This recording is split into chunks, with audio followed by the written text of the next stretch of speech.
Correct. What was the physical and emotional health of your mother most of the time?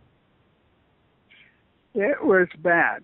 My mother, I think, had a problem because she many times would go to bed for a week or two, and just like she was on her deathbed, my grandmother would step in and take care of the children. And this was a repetitive thing off and on. In fact, my mother died at the age of 59, and I felt that she just worked herself to death. Roger, did you grow up in an isolated polygamist cult, or where did this take place? This took place right in Salt Lake. We didn't live in a compound like most of the polygamous people do. You know, they go either move out and start an organization somewhere. The only time that would happen is that we would go to a church or something like that, and all these polygamous people would meet at a certain place. So you got to knowing a lot of these people, and as I got older, I found that I could go down to Arizona, I could go anywhere and go into these polygamous groups where they had them, because I was no threat to them. They knew who I was. They knew that I was damned and going to hell, and they would threaten their kids by telling them, you're going to turn out like Roger and you're da-da-da, you know. But anyway, I found out that in business and so on, I could approach these people because I wasn't any threat. They knew where I stood, but they knew that I wouldn't cause them any problems. So it was, if I look back on it, it was quite something, because they don't associate with outsiders. But I was, because of my last name and they knew my father, I wasn't an outsider, but I just wasn't somebody that was going to listen to what they had to say spiritually or anything else like that. I got enough of that when I was home from my mother. They condemned you and said that you were damned and going to go to hell because they couldn't control you. Is that the reason? Well, because I was never controllable. They didn't try to control me, especially when I became an adult. I never forget when I went to Arizona and I was looking for a sister of mine, and I went down there, had a company car, Caterpillar tractor, and on the side of my car was my name, because I had to be on a lot of movie sets and this type of thing, you know, because we supplied their equipment. I went down to Short Creek, that's what it was called at that time. Everybody just disappeared off the street, just like somebody rang a bell. And out come, I think his name was Jessop. He was the sheriff. And he came out and said, what can I do for you? Something similar to that. And I had my arm out, the window rolled down, covering my name. And I just lifted my arm up, rubbed my face, my cheek, and I said, well, I was looking for a sister of mine. Oh, are you Morris's boy? When they saw the last name. And I said, yes, I am. Oh, well, go right down here 2 blocks and turn left. And if she's not there, she'll be over at the academy. Now, the academy was like a school, but they had a little convenience store in there. As soon as he let me go there, people started mingling on the streets like somebody rang a bell and they could come out. And that really surprised me. I could come and go in each and every one of them. There was a lot of groups. There still is a lot of groups. The one that my mother belonged to, of course, was the Allred group. Her brother was a doctor, and he was, of course, their prophet, seer, and revelator. These people all believed Joseph Smith was, as far as I'm concerned, was greater than God. I live in Salt Lake City, and I even find in the LDS churches, if you ask any of the children what they learned today, well, we talked about Joseph Smith, but I don't hear anybody talking about God. You mentioned Short Creek. Can you tell us what the name of the Short Creek is today? Is that Colorado City or Hillsdale, or is it both? That is Colorado City. several $1 million over a period of time has gone into Short Creek, and then it became Colorado City, and Hillsdale is just one step over across the border. Yeah, it's called Colorado City. The All Red group is now called the Apostolic Brethren, and the current leader is Moine Jenson. Is that right? Yes, it's Moine Jenson. It was my beloved uncle who was Owen Allred. Rulin Allred was their prophecy and revelator until, of course, another cult in our family had a little blood atonement and they killed him. And that's another story. When Owen died, Lemoyne took over, and they live around Lehigh and in that area there. They got an awful lot of them, but they recently bought what I call a township, but it wasn't that big, in Mount Pleasant, Utah. And I think they've got 90 lots there, and buildings are going up right now. Now, what this is going to do, when they move down there, there's already 2 polygamist groups that have absolutely nothing to do with, but it's going to change the whole perspective of that small town and even that county with that many people there. Sanpete County is the smallest county in the state. 2 different polygamist groups there that I know of. One's called the Harmstons, and I don't know what the other one is. But you say these groups, you use the term have nothing to do with them. You mean they're not under the same identification? Because isn't it true that the women marry into all kinds of these polygamous groups back and forth that are related?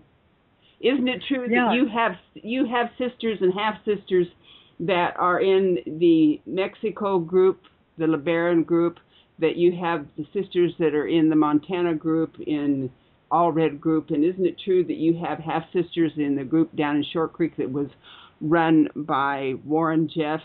Isn't it true that you have relatives in most of these groups? Yeah, even up in Canada. You're absolutely right.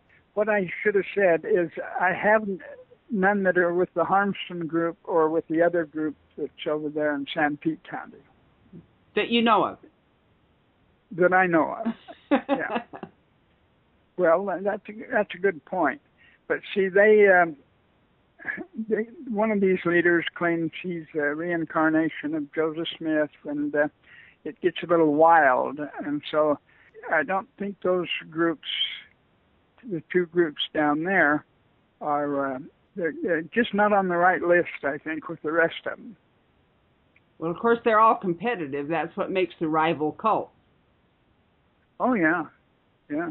Well, it's kind of interesting that they blame their current behavior today, no matter how it violates human rights, onto somebody that lived 150 years ago. But, you know, the Muslims, do the same thing, and they blame it on to Abraham. Jewish polygamists do the same thing, and they blame it on to King David. It's interesting how narcissists get their permission to be entitled to do anything they want to, and it's always somebody else's fault. So I'd like to ask you, in regard to that question or that analogy, is the way you were treated as a child typical in polygamous families, or was that unique? I think that somewhat unique on the way a lot of these polygamous families treat their kids just great. Children are valuable, especially when they get older and they can work. I would say my situation was more unique than other fathers I saw in these groups. They believe in everything that the Mormons were taught 100 years ago. It's funny because even the Mormons in the accepted LDS faith here are the same mindset, those people, as 100 years ago. And here's an example. They said, well, we don't believe in blood atonement. Well, the reason we've got a firing squad, and they're the only one in the United States that has a firing squad, is it draws blood. And that's what it was for in the first place. And we still got it. It's confusing. I think it's interesting to people who know nothing about the inside of what goes on. really these women turn out to be slaves. Now let me give you an example. Here's a young girl, and she gets married, and she has 4 or 5 kids.